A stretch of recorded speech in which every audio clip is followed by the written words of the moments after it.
முந்திக்கொண்டு மம்தா பானர்ஜி காங்கிரசின் கூட்டு இல்லை என அறிவித்து விட்டார். என்றால் காங்கிரஸ் தலைவர்களிடையே ஒரு ஒருமித்த கருத்து இல்லை. அதே போன்று இடதுசாரிகளுடனும் தற்போது கூட்டணி காங்கிரஸ் தனியாக 294 தொகுதிகளிலும் போட்டியிடப் போகிறேன் என அறிவித்திருக்கிறது. எனவே காங்கிரஸ் வெற்றி தற்போதே அங்கு கேள்விக்குறியாகிவிட்டது.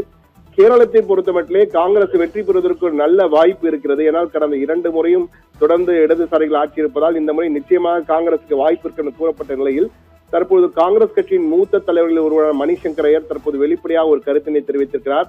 காங்கிரஸ் கட்சி தலைவர்களுடைய உட்கட்சி பூசல் உச்சகட்டத்தில் இருக்கிறது.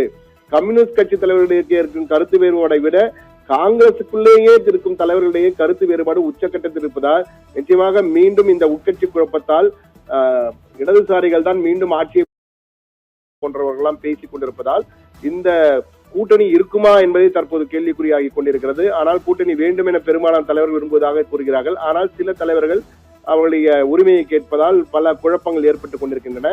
இதனால் 4 மாநிலங்களிலுமே தற்போது மிகப்பெரிய குழப்பம் ஏற்பட்டிருக்கிறது.